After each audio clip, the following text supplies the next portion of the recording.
Our next witness would like us to call him Robert. That's correct, sir. May we have Robert, please?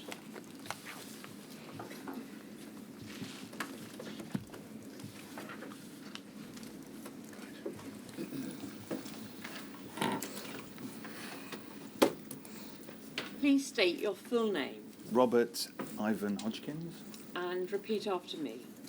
I do solemnly, sincerely, I do solemnly, sincerely, and truly declare and affirm and truly declare and affirm that the evidence I shall give that the evidence I shall give shall be the truth, shall be the truth, the whole truth, the whole truth, and nothing but the truth. and nothing but the truth. Thank you. Robert, you were diagnosed with severe haemophilia A when you were a few months old. Yes, that's right. And as a child, you were usually treated at the Hammersmith Hospital, Yes. needing treatment about once a week. Yes. You were on cryoprecipitate until 1973, when you started to be treated with factor 8. Yes. At that time, when you changed to factor 8, what were your parents told about it? Nothing, really. My mother, who was the one that looked after me, mostly at hospital. I apparently had a bleed. I mean, I've got very little memory of this personally.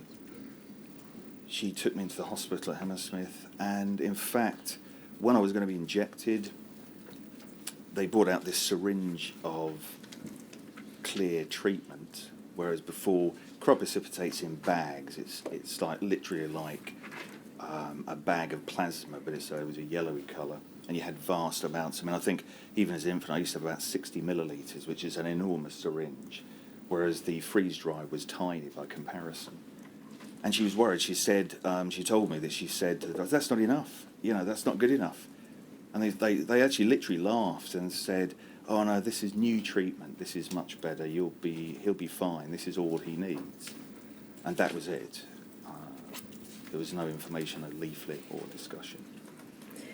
You went on to twice-weekly prophylaxis in about 1976. Yes, I did. And you've looked at your medical records and think that you received something in the region of 3,500 injections between 1969 and 2003. I think so, yes. And your factor 8 treatment covered the full range of products: Cutter, BPL, Armour, Immuno, Highland products. I had it all, yeah. And then in late 1974, you were on holiday with your parents and became unwell. When you got home, your father noticed your eyes looked yellow. Yes. What were you then told? Actually, it was the local GP came out, and I'd started to get very sick, vomit. I wasn't a chubby child, but I wasn't fat. I was sort of in the middle. And I couldn't keep any food down, apparently. I had cramping pain in my stomach, abdominal area. I was just really quite unwell. They called the local GP, who was the family GP, and they'd known me from birth. My parents had lived in the house for quite a long time, so they weren't locals, but they were known. And he came out and he said, he looked at my eyes and said, I think your son has hepatitis. And obviously my parents they weren't medical people, but they were both reasonably quite well read. And my father had been in the forces, actually, so he knew a bit about certain illnesses. And he said, hepatitis? He's a kid, how did he get that? And obviously then they contacted the haemophilia centre at Hammersmith, went in. I don't really remember much about this, but they obviously did tests. I got pretty ill. In fact, I believe I lost over a stone in weight through vomiting and not being able to eat anything. Obviously, my parents, you know, for a 4 or 5 year old or 5 or so year old, that's a lot of weight. The hospital was obviously very concerned. Over the period, I think for something like 6 weeks, 8 weeks, I was ill, really quite ill, but slowly started to recover. I believe they told my parents then, the doctor at the hospital, that it was confirmed to be hepatitis. I thought hepatitis B. And my parents were really pretty, well, pretty staggered. And it became clear that it was in a treatment. The doctor at the time was actually quite angry. In fact, I believe she tried to take it further.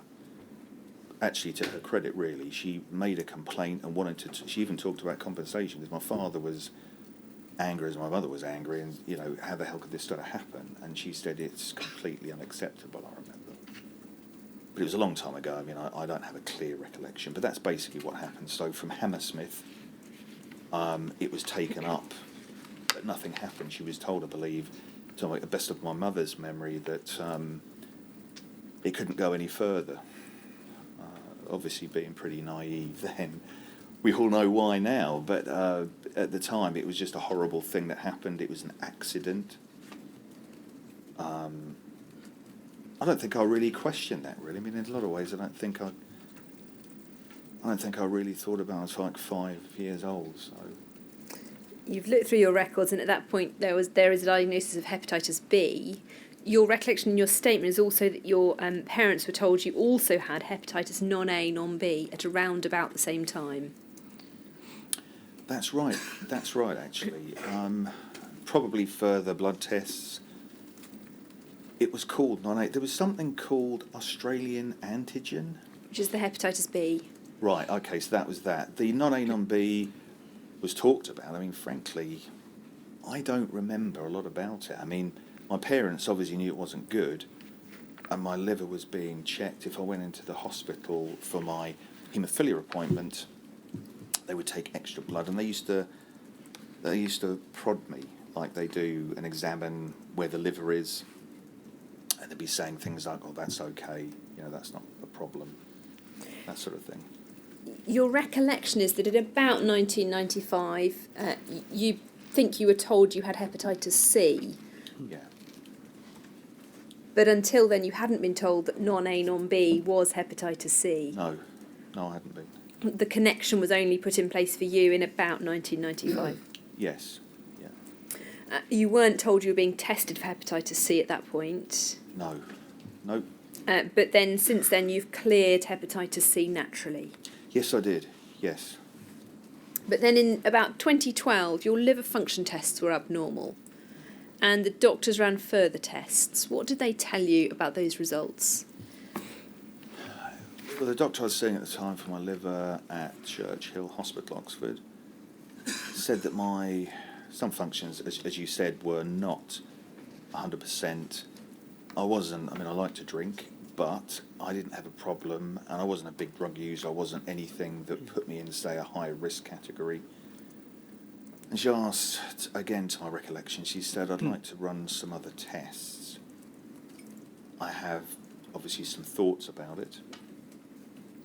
So I said, fine, And she did run those tests, and I saw her again for the next appointment, and she told me that they had come back and it confirmed what she had a suspicion, was that I'd had another hepatitis virus known as Delta virus, or Hep D. What did she tell you about hepatitis D? Well, she told me that it was a very unusual hepatitis, and she said, "You are unlucky." She said, "Even in your community, it's very rare." She had come across it as a hepatologist before, but it's a bizarre virus. To survive, it has to use hepatitis B.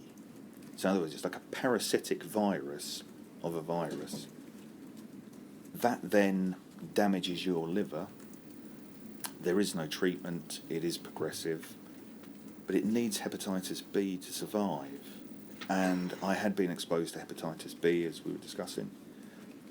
So in my liver, where some of the virus was, there was this Delta virus, doing what it shouldn't do, basically.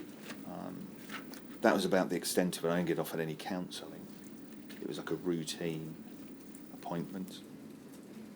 And she told you there was no treatment for it? Yes. There's nothing, no options? Well, yes, no, she did, yeah. You were also told in the early 1990s that you'd received blood products from someone who died of VCJD. Your recollection is that you'd not been told anything else since then? Yeah. I don't have any letters at home that I can find. Your statement's been provided to the Churchill Hospital, and they've provided a response to your statement, which will be published on the inquiry website in due course. But they've also provided some letters that they say were sent to you about VCJD. We're just going to put a couple of them up on the screen. Okay. Henry, please can we have 3063002, please?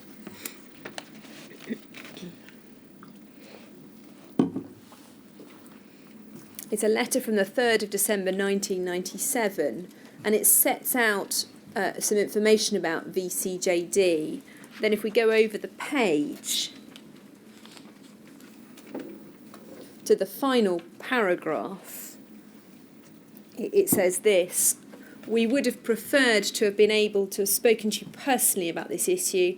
However, we hope you appreciate that the requirement to inform so many people in a short period of time does not permit this. Should you wish to discuss this further, do not hesitate to call the centre to speak to us at the numbers above. In order to ensure that patients have the fullest possible information on all the issues and reasons we've taken this step, we've arranged for a meeting in Lecture Theatre 1, and the date is there, to present the evidence and discuss the matter to which you're invited." Do you have any recollection of receiving this letter? No, I don't. And you've obtained your medical records and substantial quantities of them. Is this letter in your medical records? No, it's not. And a further letter, they say, was sent in 2001, 3063004, please, Henry. We can see in the third paragraph that the records showed that you had received some of the implicated batches. And then the final paragraph: "It's regrettable that the Department of Health did not follow the unanimous advice of the UK Haemophilia Centre Directors Organisation and adopt the use of recombinant factor 8 some years ago, as this problem could have been avoided. It remains a matter of concern to us that recombinant factor 8 and 9 are still denied to most patients with haemophilia in England, though these products are now available to all people with haemophilia in Wales, Scotland and Northern Ireland. We shall continue to lobby on your behalf to obtain these products for all our patients." Again, do you think that you ever received that letter? I have no recollection of that letter. And is it present in your medical records? No.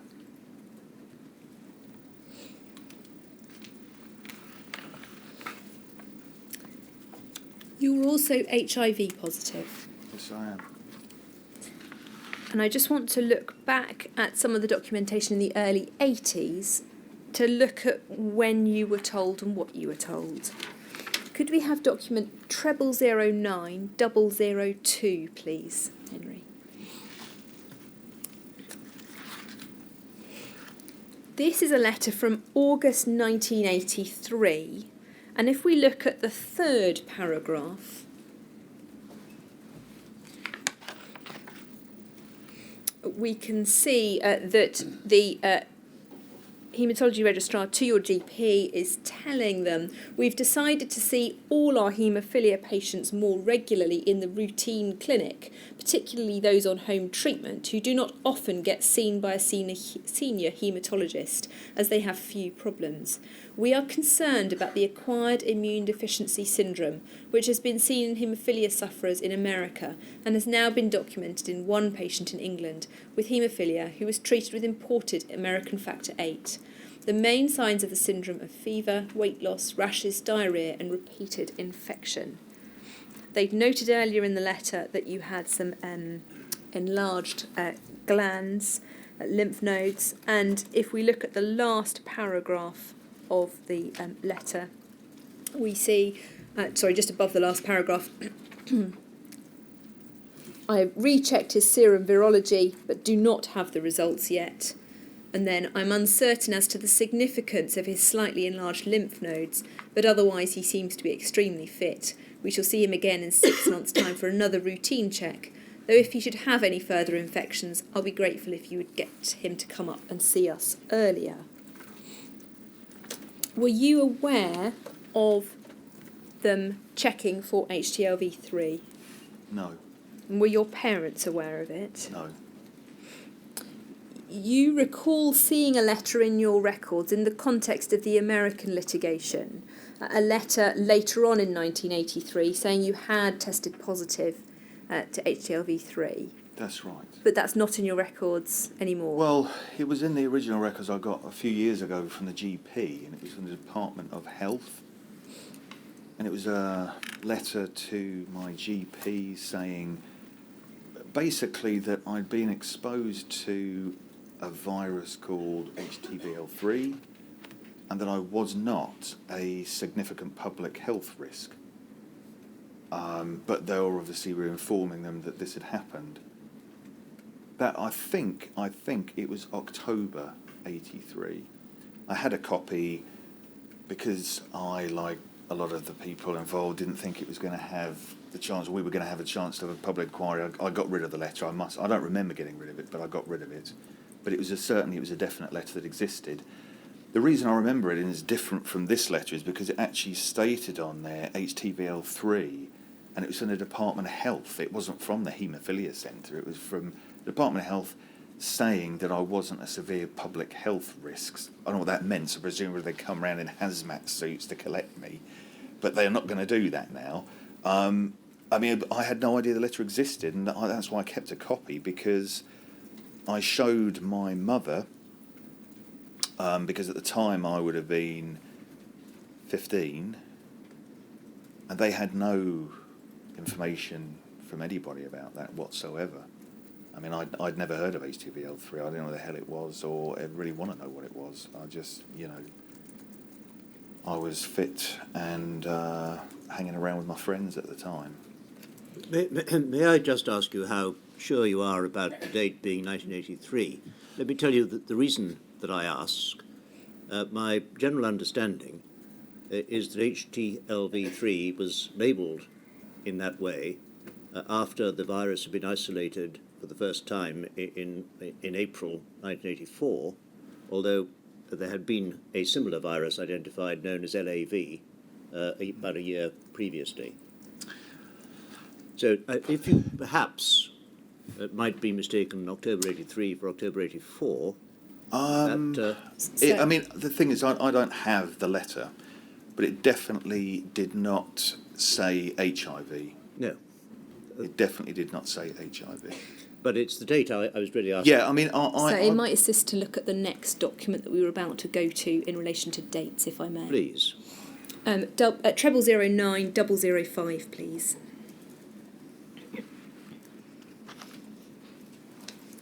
This is a medical record from the 15th of January 1984.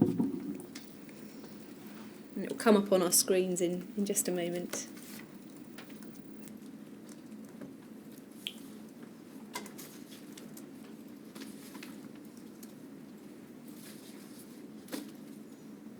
We can see in the top left corner the date, 15th of January 1984, and if we go down towards the bottom, there is in brackets, started heat-treated factor VIII, HTLV3 antibody positive. And the date? The top left corner says the 15th of January 1984, sir. Yes.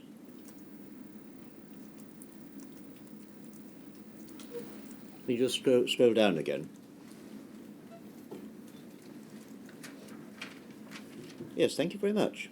And in the margin, which is highlighted just above that, Henry, if we go up a little, we can see FBC profile, full blood count profile, virology, and store HTLV, what I think is shorthand for antibodies. Yes. Again, in January 1984, were you or your parents aware of this? not at all. I think the first I'd ever heard or remember hearing was off, which I know others have said, off of a TV programme, documentary. I recalled it was Panorama, but I think it was the BBC, and it was about the infections for HIV in America, and that was in the 84. So I heard that for the first time. It obviously it was pretty overwhelming. My parents were obviously shocked, and then got a call from Hammersmith saying, "We just will give you a call. A lot of people are worried. There's been a TV." And the irony is, they're actually angry at the BBC. They said, "We're thinking about making an official complaint to the BBC because they've talked about a virus in America and being infected with it." So obviously they were angry that information had come out. In your statement, you've placed that at about November 1985, when you then went in for an appointment with your parents. It was, yes. I found out from the doctor at the time, who basically had done a test. I thought it may have been actually 84. It could have been the 84. And if we look at 009007, we can see an entry from the 26th of November 1985, which says that you were advised of your status then. The reason I say that is because the doctor that was looking after me at the time had a colleague who had been training, or partly trained, if I can remember, at Robert Gallo's laboratory, Professor Gallo's laboratory in America, the Cancer Institute, which is credited for, or partly credited for discovering HIV. The test had become available, and that was in the 84. And what I remember is that they took mine and so many others, I think it was about 12 people's blood, and flew the blood sample to America to have it tested at the laboratory to confirm whether it was HIV. And then the results would be faxed back. And that is what happened. And I went to Hammersmith Hospital with my parents. I thought it was the 84, but I thought it was, because the test had only just become available. And I know that officially, or what I believe was officially, it wasn't really recognised until the 85.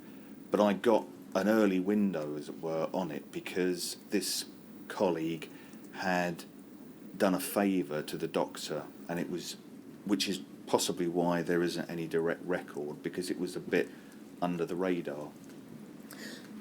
Whenever that appointment was, what was your understanding of what you were being told? That I had been exposed to HIV. That was basically it. And what did your parents understand that they'd been told? Well, my mother, by the time I was told, I was 16. So my mother wasn't in the room. The doctor said to me, I can remember, she said, "We're not asking anybody to say, do you want to know, but if you'd like to know, I'm prepared to tell you." And I said, "Well, there isn't much doubt that I've been exposed to it, is there?" And she just smiled and said, "No." She said, "You have been exposed." And then I said, "Well, I think my parents should be told." And because she'd known, obviously, like a lot of haemophilia doctors, they'd known the family, so she knew my mother, and she just sort of nodded and said, "Okay, that's fine." I said, "Can I go and get her?" And she said, "Yeah." So she went and got her. And my mother sat there, and we'd obviously been talking about it, and the doctor said to her, "I'm afraid Robert's, it's come back and he has been exposed to HIV." Unfortunately, my mother, I don't think she understood what that meant. She did not understand that I was HIV. She just thought I'd been exposed to it, like you've been exposed to a flu virus, and that was it. I had a pretty good understanding what she was talking about, so I did realise that that was pretty catastrophic. Within about a year, with an incident at home, I told my mother, and she found out, which was, it was obviously it was an emotional moment, but it wasn't as emotional because she knew of the virus, but she hadn't any idea for about a year, maybe a year and a half, that I was actually positive. And the same for my father. And you've said in your statement that the doctors didn't tell you very much about what it actually meant and what you should be doing. Not really, to my recollection. I mean, there wasn't any great advice. I mean, I do appreciate that there wasn't a lot that anybody knew about HIV, but I wasn't offered counselling, and actually neither were my parents offered anything. You were registered at the Oxford Haemophilia Centre from 1987. Were you given any treatment for your HIV from the time of your diagnosis until the mid-90s? No. And how did you come to start treatment in the mid-90s? I was going to a routine haemophilia appointment, which for a lot of people would be the normal thing, and where you seem to find out everything, a routine appointment. There was a 6-monthly house doctor there who was obviously finishing their training, who I used to see generally. I didn't really get to see the consultant that much. And I came in, and he said, he was an African guy actually, a very black skin, and he was training, he was going back, so he wasn't here sort of permanently. And he said, he looked up and he said, "Oh, hello, sit down." He said, "I'm very sorry for your situation." So I thought, okay, that's good of him, but I've been living it for quite a few years. And he obviously saw my expression that was sort of puzzled. And he said, "Haven't they told you?" And I said, "Told me what?" And he said, "Your immune system is very low." He said, I'm very sorry about that." He said, "There isn't a lot that I can do for you. But," he said, "we'll try and do what we can," or something like that. And at that point you asked for your care to be transferred elsewhere. Well, yes, that's right. So I spent that time, obviously I went back home. It was pretty devastating. I think I then actually went back again, and there was a doctor that saw me who realised my CD4 count was very low, and immediately suggested that I go, because by this time it had gone down to, when I went back again, it had gone down to about 50. And anybody that knows the immune system knows that the normal count, which I've heard other people say, it should be 800, 1200 is normal. Below 100, as one of the doctors said, there's not much point counting really, but it was 50. And the doctor that I saw there was quite shocked and said, "Why haven't you been put on antibiotic to stop the disease PCP?" At that time I felt taken aback, and I was quite angry, and that's actually when I went back and decided to take my care elsewhere, because I thought, these people aren't taking care of me. This is because I'd also got, additionally to that, I'd been having a newsletter from a group called the National AIDS Manual called Update, and it was a very, very good publication, and it gave you a lot of information, largely about diseases. It was a bit depressing, but it then also started to talk about how to protect yourself, and there was a very straightforward antibiotic you could take to prevent PCP. So I thought, I'm out of here. There's no way that they're going to look after me properly. And I went to a local clinic, which I'd read about in another bit of information. There was a GU clinic, which is run by a Dr. Stephen Dawson, and that was the best bit of decision making I made for my health because they were great. And in their response, the Churchill Hospital have said that your CD4 levels were good until October 94, but they then failed to check your levels in April 95, before noting they had dropped very substantially in November 95, and they've apologised for the failure to check your CD4 count in April 95. When you went to the new clinic, you went on to experimental treatments for the HIV, Yes. and you suffered quite significant side effects. Yes, I mean, over the years, the thing about, I made a decision to take some of this early treatment because my CD4 count was low. The drugs that were then available, the antiretroviral drugs, were about stopping the virus replicating in you. They weren't about rebuilding the immune system. With HIV, the thing at that time particularly that everybody understood was that you died, became ill because of the lack of immune system, not because of the virus. With a CD4 kind of like, I think it went down to like 20 or something, I knew that probably that was going to be it.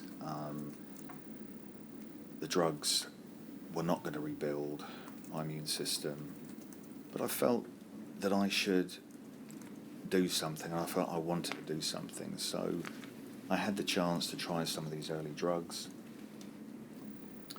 They were quite toxic, and subsequently they've given me various problems. I mean, one of the problems that continues now is the lipid fats in your blood. It destroyed a process in the liver that allows you to metabolize properly, so it gives you higher blood fats, basically, which is not a good thing.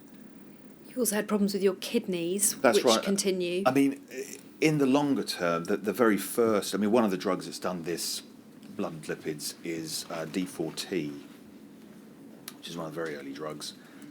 That was really quite toxic. One of the other drugs a bit later, I think you'd probably call them the second generation of drug, gave me what they called kidney grit, which was really like kidney stones. Pretty painful, uncomfortable. I had to come off that. I've had quite a few. I mean, then later on I had a drug that gave me neurological effect or damage. So over the time, I mean, there's been quite a few. You've also, some of the medications affected your bone density. Yes, that's very causing recent. osteoporosis. Yes, I was diagnosed with osteoporosis quite recently because of a drug that I've now changed from again. I'm currently awaiting an appointment with the renal team specialist to look at my kidneys again because there's something not quite right. And you've struggled with severe fatigue and depression. Yeah, I mean, I'm not naturally a depressive person, but I have had, it has obviously worn me down, yes. And definitely I've had fatigue, which I know is an effect of perhaps not a liver that's very good on kidneys, so yes. In terms of your mental health, you've had help from a psychologist for about the last 3 or 4 years, and you've said that's been a great help. Yes. Were you offered any support before that time? No, not in the early days, to my recollection. No. And you've had to actively seek out that support Yeah. over the last couple of years? Yes, yeah. But one of your main concerns is about the effect of the hepatitis D in the future. What It is, can you I tell mean, us about that? For a lot of people, the hepatitis C, which I did obviously get exposed to, but I was very lucky. I seemed to clear it myself, which a small portion of people do.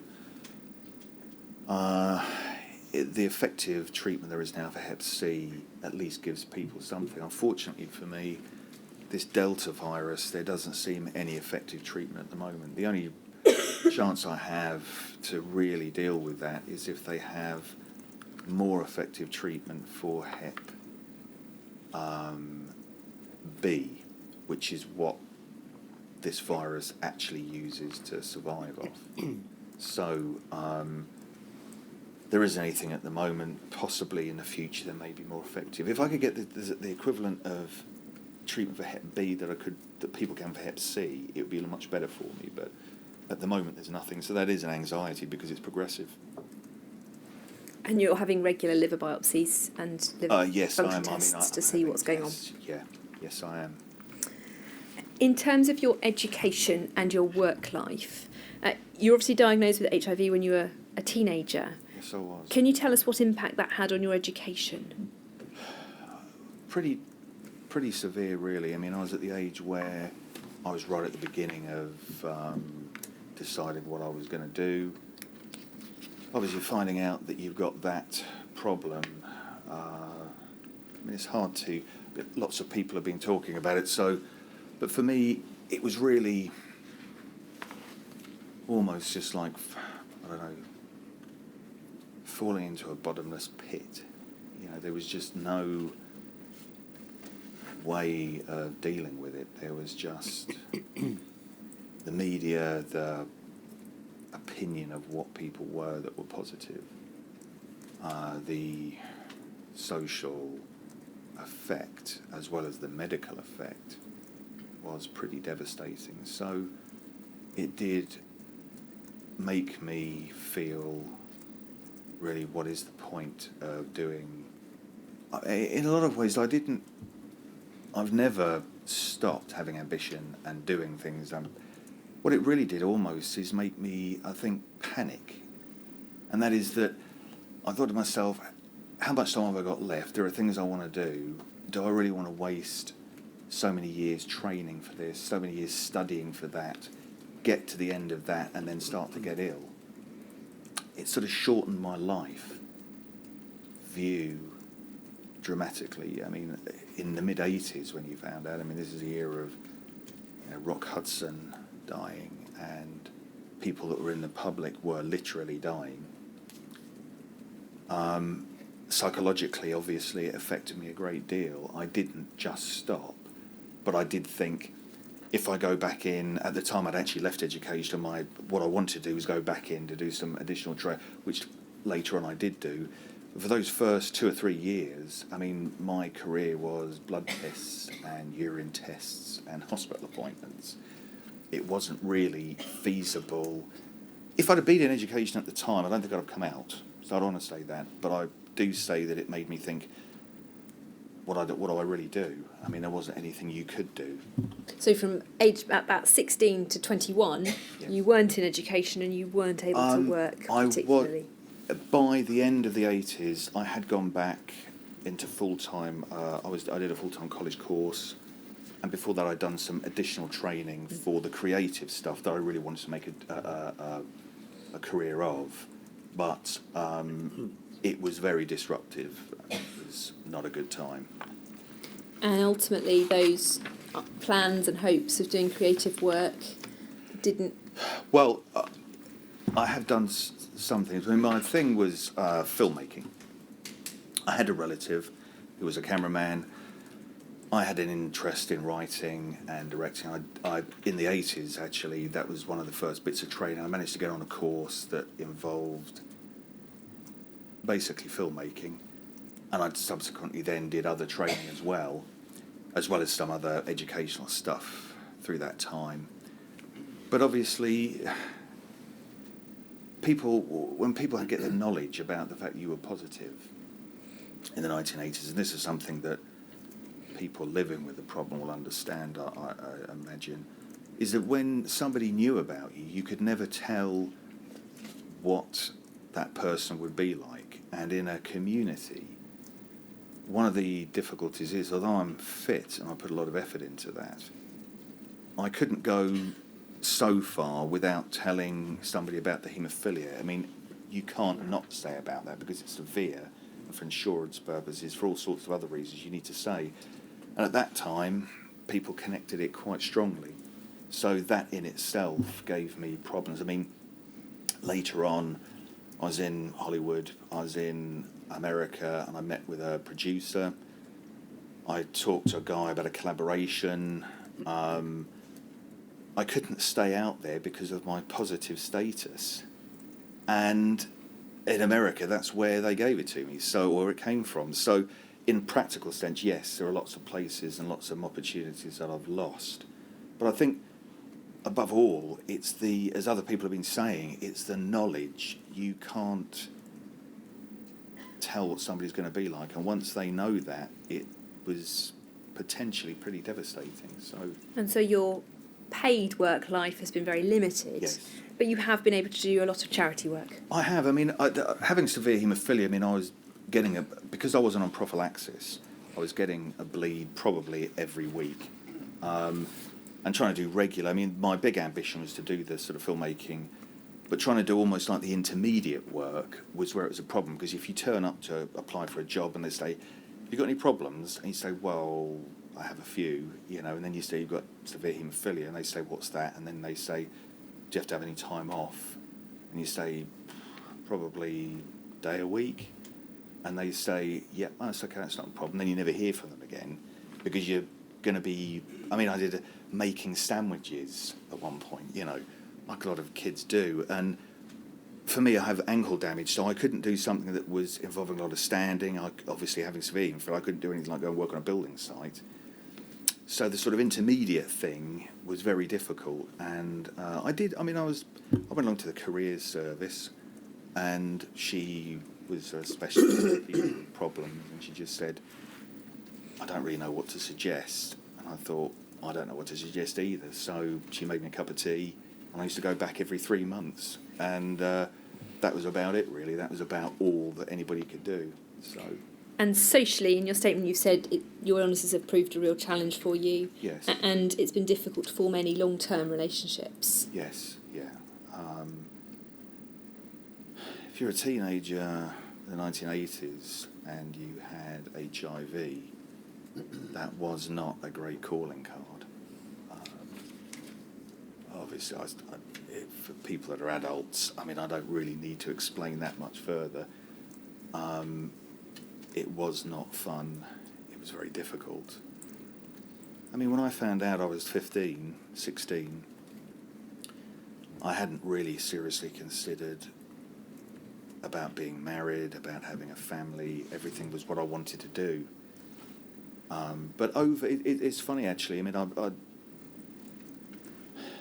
never had a long-term relationship past very intermediate stuff. And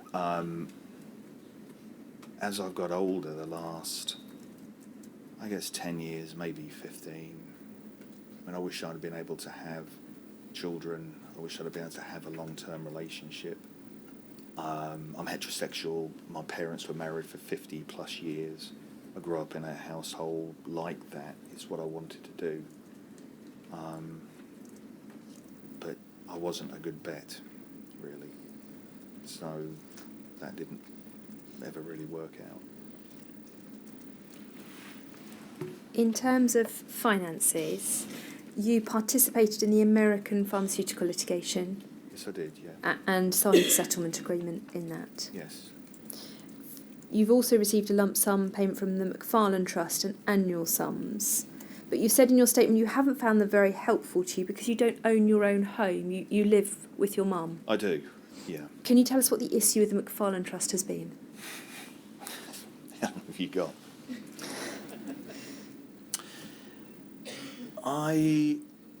The person that was on before me, I think, spoke very well, and they said a lot about some of the things I feel, and that is that really for a community of people like us who were vulnerable, not that I like to think myself like, I don't think anybody else does, but we were vulnerable.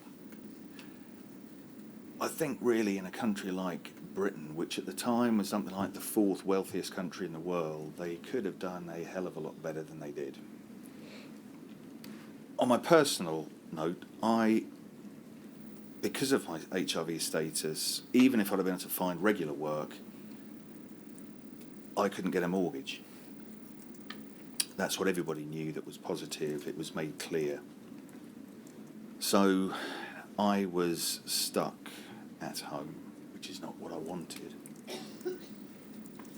I had to obviously tolerate that. In one ways, I was quite lucky really, because my parents owned their own home, they were stable, at least I had a place to live.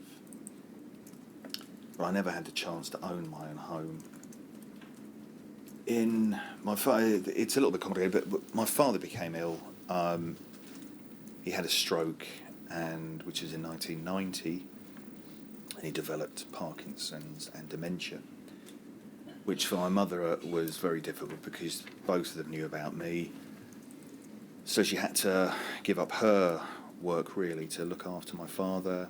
Then it went to another level and we had to have nursing staff coming in day and night. Slightly ironically, my parents were worried about me and I wasn't getting ill, but my father was, who had no health issues before that time really. He'd always been strong and fit. At the end, when my father died at the end of the 90s, we needed a new boiler, which isn't a sexy thing, but it's quite important when you don't have much immune system and your mother's in retirement age.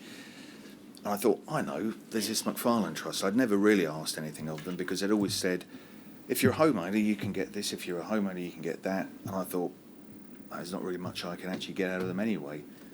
I contacted them and said, we need a new boiler. Can you help out? And they said, well, you're not a homeowner. Do you pay rent? And I said, it's my parents' home. No, I don't pay rent. And they said, I'm really sorry, but there's nothing we can do. So the first major application I had was turned down.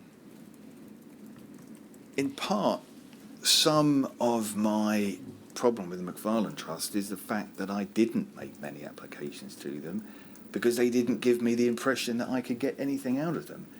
The only thing I ever remember getting out of them was a grant to get hold of a computer and a payment for massage, which I did use, but I'm not explaining that any further. That was it. That was it. They weren't very helpful. The criterion, I know there are other people here and other people that are probably going to speak that can spend a lot more time than I can explaining the technicalities of it, but they were not an organisation that was very helpful to anybody. Because I've been connected with this community for a long time, some guys I've known for 20 years, I've never met anybody of the infected, the affected, that's ever had anything good to say about the McFarlane Trust or the Skipton Fund or any other organisation that was meant to be there. They were useless, worse than useless. And in terms of the Skipton Fund, because you'd cleared the hepatitis C naturally, you couldn't have any payments from them on that, and they also didn't recognise hepatitis D. That's right. Well, I'm not a trained scientist, so actually science was quite an interest of mine. So I had a test that said you're PCR negative for hepatitis C. I was very relieved. I didn't need any of the therapy that a lot of people have had to tolerate. I thought, God, that's something good. I was then told that because of that, I didn't qualify for any payment whatsoever from the Skipton Fund. So I didn't receive the initial £20,000, no recognition at all, or anything. I felt angry about that because, and anybody, the other guys I know I think everybody was sort of puzzled because we all thought that everybody that got exposed to what that initial payment was saying, this is to help you deal with the fact that we basically infected you with the virus. I didn't expect recognition at the same level as some people have had that have had severely affected livers, but I did expect some recognition and got absolutely nothing.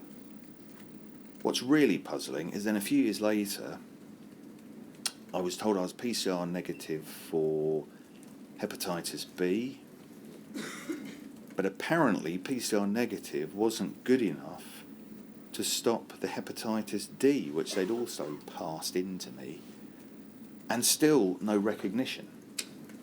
So on the one hand, I was PCR negative and excluded, but on the other hand, I was PCR negative and had a virus because there was still traces of it in my liver. The Skipton Fund Trust don't recognise Hep D. I know it's very rare, but I have it. They don't recognise if you have PCR negative tests, so I didn't qualify for any help there. That's the end of it. I applied and they just simply turned me down. I mean, I got one of the doctors to back me up, but it wasn't enough. So I have no relationship with them whatsoever. Robert, those are the questions I have for you. Is there anything else you would like to say? Yes, there is. There is. I've written down a load, but I'm not going to be able to say it all. And there are others that have said it very well as well. You know, one of the problems is that for most of my life, and I know for a lot of people that live with haemophilia in my generation, we have been seen as essentially failure. And it makes me angry because in my generation, when I was born in the late 60s, the revolution that gave me everything that I have now, and I've been able to do many things. I've been able to travel around the world. I've been able to pursue interests. I've been able to walk here and walk out. All because some remarkable people developed a treatment that solves my dilemma. But unfortunately, those people got betrayed, I think, as much as we did, and that is they perverted this treatment for profit. The original discovery of cryoprecipitate, I believe, was done in America at Stanford, and it was done by public money. It was people that cared enough to do these things. The drug companies got hold of this stuff, and it has been a nightmare. In the press, they always say, which I know we all understand, is it was one of the greatest disasters in NHS history. But to me, it was one of the greatest successes that became the greatest disaster. That adds to the problem. It adds to the catastrophe because it was all good. When I was born, things were getting better. For the first few years of my life, I had a treatment that my parents couldn't believe even existed, and it gave me the ultimate achievement, which is normalcy. I can walk around and people don't even know there's anything wrong with me. I went to a local school. I played with my friends, I rode a bike, I climbed a tree, I even competed in sport. And I could not have done that without the treatment. So I can't say anything else that anybody else hasn't really said up to now. I mean, one of the things I've done training as a filmmaker, and somebody else before me mentioned it, and I don't understand why we haven't had in this community our Philadelphia. We haven't had our Dallas Buyers Club. We haven't had any recognition within culture really at all, apart from a disease of the week, where a load of us get sick and everybody gets sad. If I had to pitch an idea, a script, I would say that our story is somewhere between Watergate and a financial film like Gordon Gekko's film. He would be a character in that story because it is far more than just a sad story. It is a catastrophe, and it involves a level of political scandal that is as deep as Watergate, and Watergate was one of the big political scandals in America. That's the calibre of film we should have. That's the calibre of story we should see, and it should have an impact. I mean, recently they've done a show on Sky, I think it is, called Chernobyl. And it got a lot of acclaim, and it was very tragic. We can match what happened in Chernobyl, because if you were positive in the 1980s, you were radioactive. Nobody wanted to come near you, and it would make a powerful story, and I think one that would help the community for us, and also explain it. You know, so few people even understand what this catastrophe is about, apart from now, and that is because of the limited press coverage. I mean, having 35 seconds on Newsnight is powerful for the person there, but then somebody watches Love Island and it's all gone away. It should be something more than what it is. So that's, I guess the main part that I want to say, I also feel as I've got older how awful it must have been for my parents to see their child being made ill by a country that they had been a part of. I mean, my father fought in the Second World War and he ran a factory. He made a lot of contributions. My mother worked, and all they saw was me getting worse and worse, and I should have been getting better and better. And as I've got older, if I'd have had a child that went through what I went through, I would have found it very, very difficult to cope with. I think that should be recognised, as other people have said as well. So I have a lot of other things, but that's basically, I think, pretty much what I want to say. So thank you very much. I'm just going to turn to Mr. Snowden, who, as you know, represents you, to see if there's anything he'd like me to raise. That's all. Well, you're the first person who's made a plea for making a film.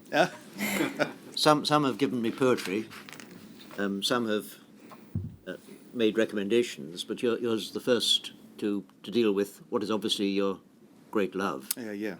But can I thank you very much for what was a fascinating account, pleasure to listen to. Thank you.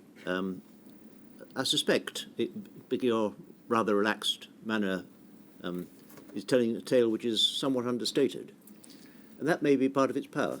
I have a lot of emotion, but I mean, one of the other things that actually I was talking about just before I came on is that, you know, in some ways this is a huge event, and I feel a bit edgy about being up here because it'd be unnatural not to be. But it's almost rehearsed, and that is what the tragedy of it is. I mean, I've been talking about this problem, as so many people have, for 35 years, and it's difficult to feel fresh. You know, the fact that I can talk about it without really getting that emotional is probably a measure of how damaged maybe I am, or it's almost, like when you write scripts, it's like first, second person. It's almost talking about a second person. It's like I'm detached from what happened because it happened to me in the early 70s. I mean, I can't even remember that period, really. And it's gone on for so long, I've never had any period in my life where there hasn't been some infection there. You know, it is tragic. But if I could get more emotional about it, I would. But I'm just burned out. I don't have any left. You know, I'm like an actor that's burned out, really. I haven't got anything more to feel about it anymore. My father died in the late 90s, and, you know, he never saw me get better. He never saw any of that, which makes me sad. But I'm still alive. So I feel, and I haven't stopped wanting to do things, you know, I haven't stopped pursuing things. So, you know, one of the other things is that it's a bit like, in a way, perhaps the civil rights movement, is that with bigotry, you can't take that bigotry away, but you can match what it is. So if you can pursue what you want to do, you have made that contribution in, and you've not given up. And in that way, maybe that's a victory for me. So thank you very much for your efforts too. And I mean, you know, it is an amazing experience that this is actually happening, because I've waited, and my parents have waited, and everybody else I know has waited for at least 30 years, and now for me 47 years or whatever. So I hope we get a conclusion. Thank you very much.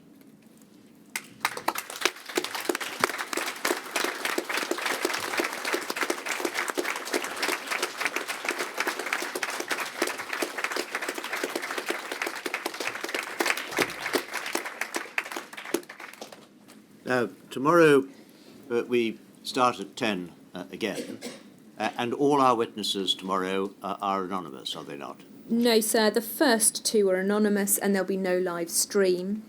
The third witness after lunch is Amanda Beasley. Thank you very much. So anonymous in the morning, and those who wish to follow thus on live streaming should tune in, if that's the right expression, after lunch. After lunch. Thank you very much. Thank you.